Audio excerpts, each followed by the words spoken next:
Hello, everybody, and welcome to the Talk of the Town podcast, where each week we bring you valuable insight and information that directly affects our local business community. I'm Danielle Hawley, and I'm the Executive Director of the best Chamber of Commerce around the Fontana Chamber of Commerce, and I'm proud to bring you our Talk of the Town podcast with my awesome co-host, Mr. Carlos Garcia of FYI Technologies. Carlos, how's it going?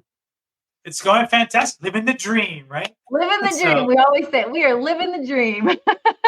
Well, this week we have Frank Gutierrez, owner of CMAX and newest member of our Fontana Chamber Board, joining us today. Frank, welcome to the show. Thank you, guys. I appreciate it. I'm very flattered and humbled to be invited to this dream talk show. Hope I don't make it a nightmare, though. I'll try to keep this fun and entertaining. No, you're awesome. And I know you're newer to the chamber. I mean, you guys have been members for a while, but new to the board. And so my favorite thing about Frank is down for anything. I have thrown so many things at him since he's joined the chamber and come on the board. He's like, yeah, sure. So I appreciate that. And I know you're new to the board, but you got to participate in our installation gala that happened in June, which is our biggest party of the year. And we just so look forward to getting to know you a little bit better and having you on the show so people can hear about you and CMAX and all the awesome things that you do within the city of Fontana. No, so we're gonna thank you again. We'll start off. Daniel. Tell us about you personally, your family, and then tell us about CMAX.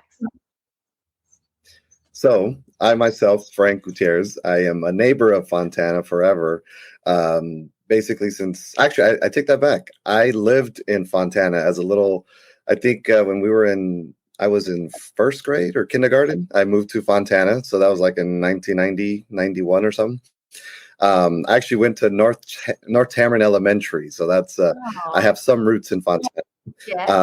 About 1995, we moved to Ontario. And so lived there for about 25 years. Basically, from there, I became an Ontario kid. But yeah, so basically, my whole life's been in the Inland Empire. I now live in Eastvale. But yeah, so with myself, I'm now 39 years old. Married to my high school sweetheart for 22 years now. We have 3 beautiful children. And our firstborn child, Christian, was born in 2012. He's 11 years old. I have a 8-year-old, Nathan, and then our 6-year-old, Ethan.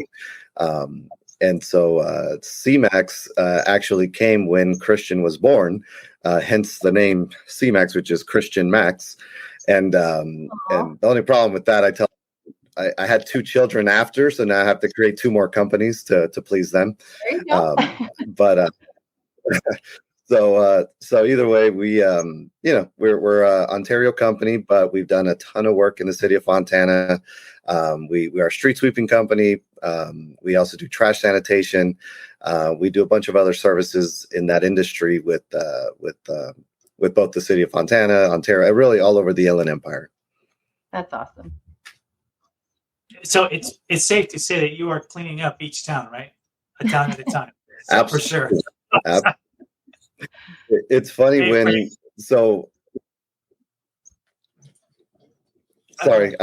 quick with the cleaning services, starting 12 years ago, I've always had OCD with, cleanliness, it's always, my mom always used to say of my 3 siblings, I'm the middle child.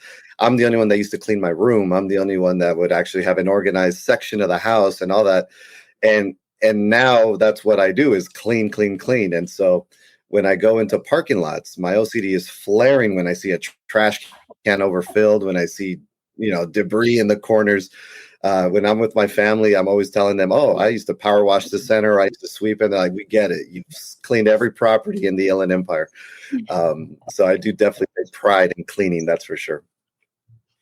So having said that, talk to us a little bit. How did you build a relationship within the business community, specifically in Fontana?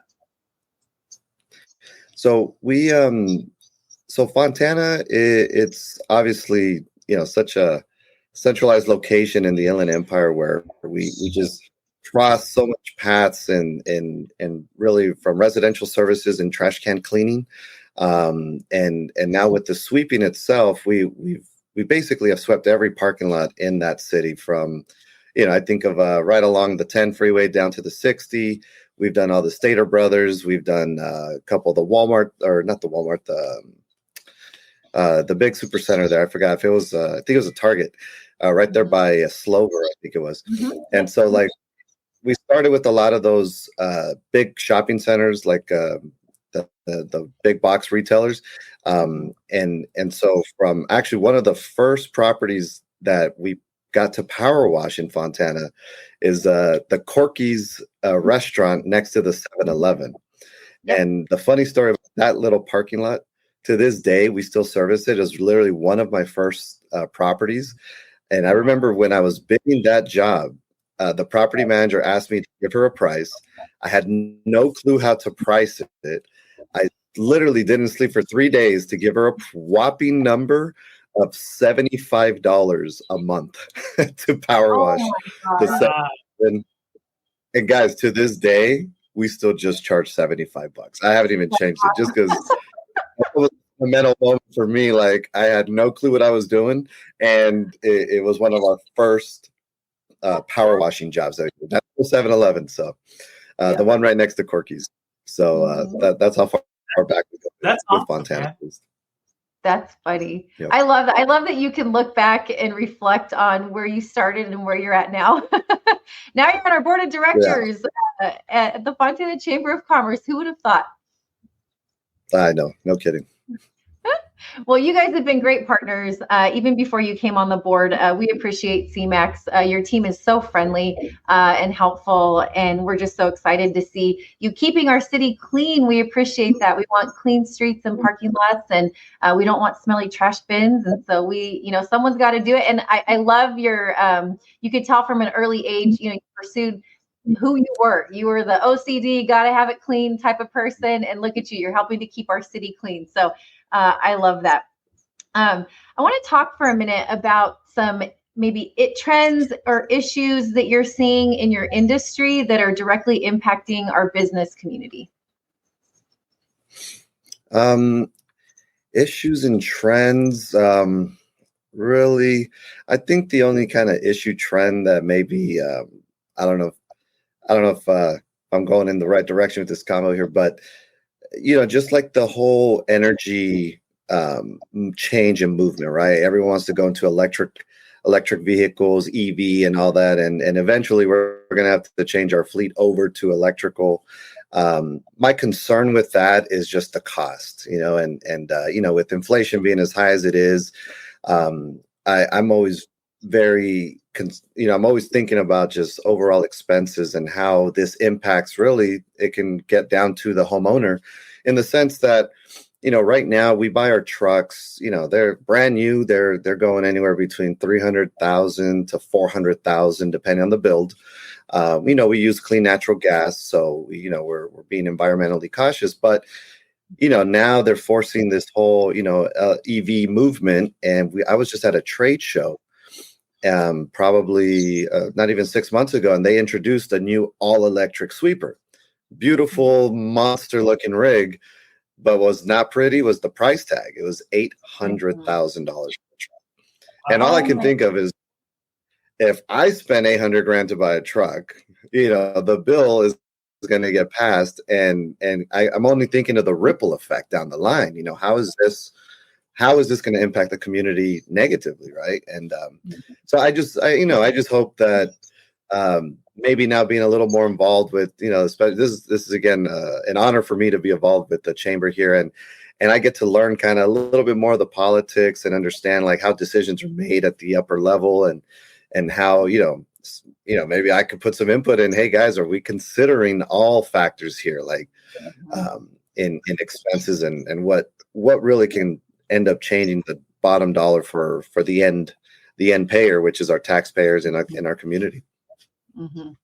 We were just having this conversation with Daniel Reed about impacts of legislation, and sometimes we feel here in our business community that we have people making decisions that can feel a little removed, right? They're not necessarily living out daily the impact of those decisions and laws that are being passed. And just like you said, it's the end user, the consumer, that really absorbs this increase. And people always say, well, why are my rates going higher? Why am I and it's expensive already as it is to do business in California, but to live here as well. And that's something that we struggle with. We are very politically involved here at the chamber. We're constantly tracking pieces of legislation that are coming through that we call job killers, right? Or they're just bad bills that just negatively impact our business community. But unfortunately, like with this precedent of going all electric, it's rolling down from the top. So I think we're just having to figure out the in between here of, okay, what are some modification? How can we? It's not practical, right? Let's be honest. We all live in Southern California. We're amazed and nothing to botch our energy companies or anything, but just with the demand on the grid. First of all, let's just talk about that, right? Like, I mean, if we can keep our air conditioning on all summer, we're impressed. Like, we're happy, we're doing good. But, you think about even just the demand that's going to put on sources of energy, right? Do we have the infrastructure to keep up with the demands that are being met? And especially for you as a business owner, that directly impacts your bottom line, right? Like, you're now being forced, right, to do this, whether you agree with it or not, whether it makes sense or not. And so I think finding that middle road of, okay, yes, we can all agree. We want what's best for the environment, right? Nobody wants to trash the earth. We're all there. But what makes sense from a business standpoint, being business friendly and just workable with your budget, right? That's like the gray area that I think we need to figure out. Yeah, 100%. And even like the disposal of the EV, like later on, I've been seeing, I hate going down the rabbit hole of TikTok and how these batteries disappear into the earth, but the fuel is definitely needs to be adjusted. The clean natural gas, I think there's some very good alternative fuels, but just relying on batteries, and if we become a big planet full of batteries, then these batteries got to go somewhere. And when you see the disposal, I don't know how much better it is for the environment, for sure. Yeah. So with that, let me also ask you, Frank, real quick. Let me just change the questions here a little bit. So what are some resources or events that would benefit our business community coming from you? What do you see out there? Man, you're putting me on the spot, Carlos. I'm thinking that how CMAX can benefit the community or impact is, again, staying on the top of environmental, right? We do definitely strive in keeping our storm drains clean and not allowing this to get ultimately into our oceans, right? And just, keeping the debris, anything that can impact the environment negatively, allowing us to pick it up, get it over to the transfer station, to the landfills where they're properly, actually it doesn't even go to landfill. They get, sorted in the recycling or whatever, the organics. How we benefit the community and our services would be, putting our money where our mouth is, right? Like we strive in cleaning, and that's what we do. And with both sweepers and the trash sanitation service that we provide, there's two things that we do that I think helps impact positively, which with cleaning the trash is self-explanatory, right? But the other one is the trash cleaning, where we sanitize the trash cans because this whole wave of COVID has just made us much more sensitive to, being more sensitive to diseases and bacteria and all that. So our service with the trash sanitation has drastically increased. I bought my first truck in 2019. And when I bought it, I literally bought it just to service shopping centers. I didn't want to deal with residentials. I was dealing with commercials. So we had a lot of like in and outs. We have the city of Ontario. We have commercial work. But because we're driving this big green truck that looks like a UFO, all the people were like, what does that do? What does that do? And then we're like, oh, we wash trash cans. They're like, oh, can you come to my house? And I kid you not, in July 2019 from March 2020, I had literally 12 clients for residential trash cleaning. And what that is, by the way, guys, is we go to your house, we get your trash can, we put it in our truck, and it power washes and steam cleans the inside and outside of the truck, which gets rid of odors, bacteria, completely sanitizes the can, right? And from that time period, we only had 12 clients, and I'm telling you, 10 of them were my tios and tias. Okay, like it was literally not I was trying to sell. So what ended up happening in March 2020, if you guys all remember, that was like the month the state shut down and COVID just exploded. So that company that I created in 2019 was CMAX Sanitary Services. In 2020, the most Googled word was sanitation. And when people would Google sanitation things, CMAX was popping up. And from March 2020 to July 2020, we grew from 12 residential clients, and again, half of them were just family, to 450 clients. And now I think we have over 4,000 clients. And Fontana is one of our biggest cities, Chino, Ontario. A lot of these pocket communities that we have are just, they absolutely love and support this trash sanitation service. And how we impact is properly cleaning these cans. Because most people, when I bought this truck, it was 50-50. People loved it or they hated it. There was nothing in the middle. And they loved it because they're like, I didn't know this existed. Yeah, my trash cans stink. I hate dealing with it. The other people that hate it, they for some reason, I was some like conniving thief stealing, making people pay me $10 to clean their trash cans. And I'm like, no. They're like, I just pour a gallon of bleach in mine and I flip it and throw it onto my yard or down the storm drain. I'm like, you're the problem. Yeah. Wow. Let me put it into my truck that properly disposes, contains all of that, and we drop it into a clarifying station or a gray water wasteline. So that's where the direct impact for the community is. We make sure we can clean the cans and dispose of the stuff properly, and that's what we do with the sanitation service. That's fantastic. And congratulations, man! Too. Yeah. That's a huge accomplishment, man.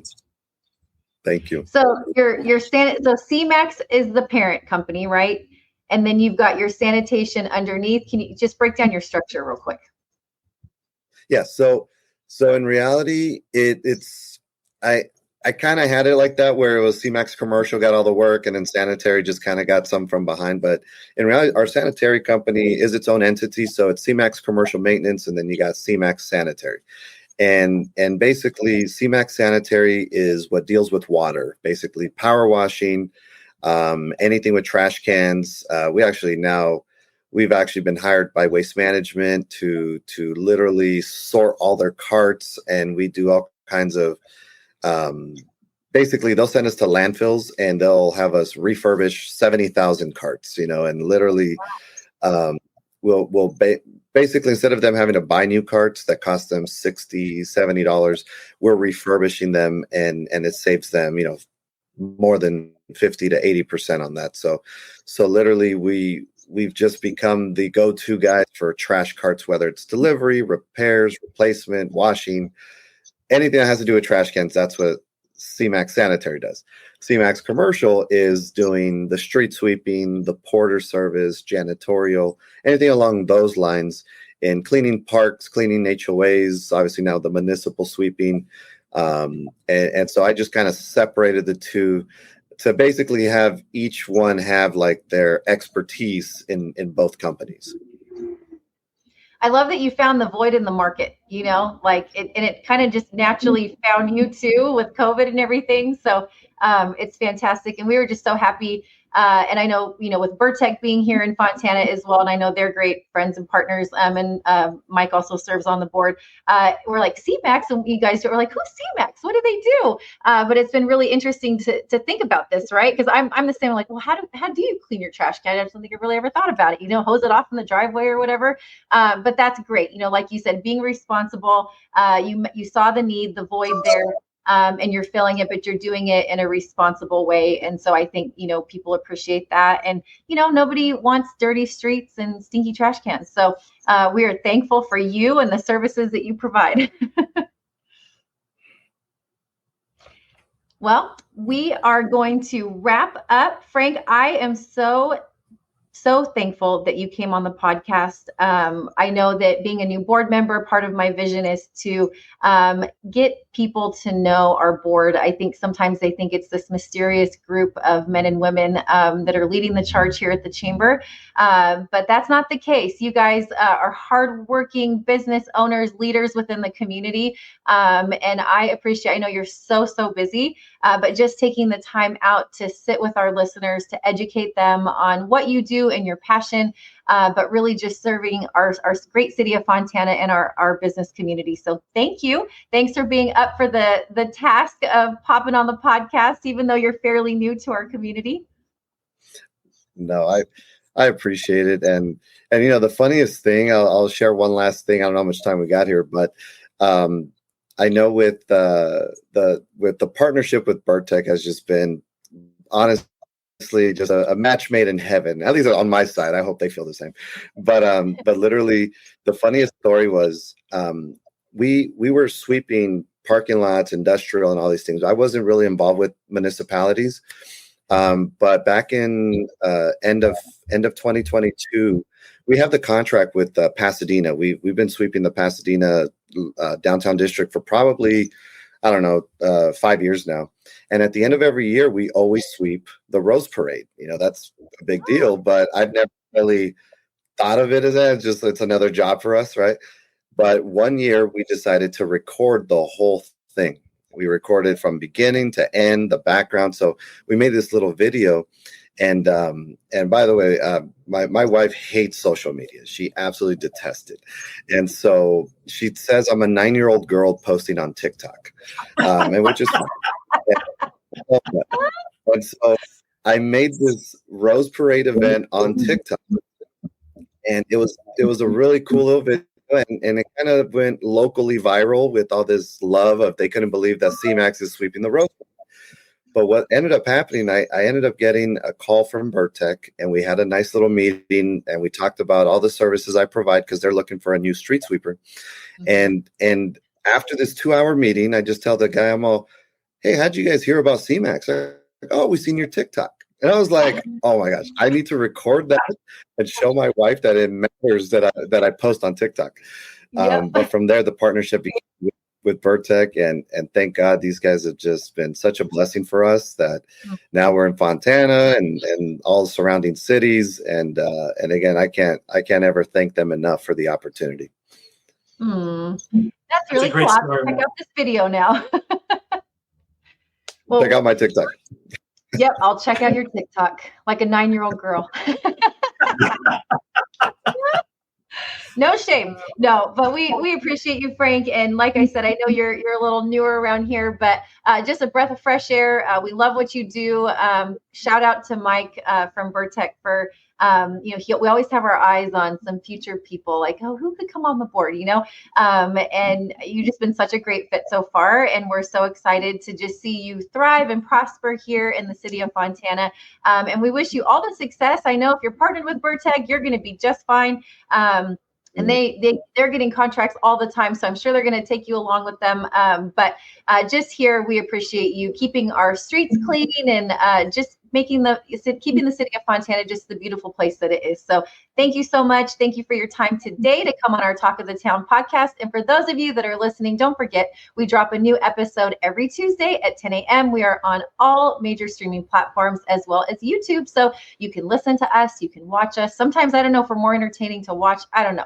But we appreciate you guys tuning in either way that you decide to join us each week. And Carlos, once again, thank you for all of your help being our tech guy, making it happen. So until we see you guys next time, have a great week, and we'll see you next Tuesday at 10 a.m.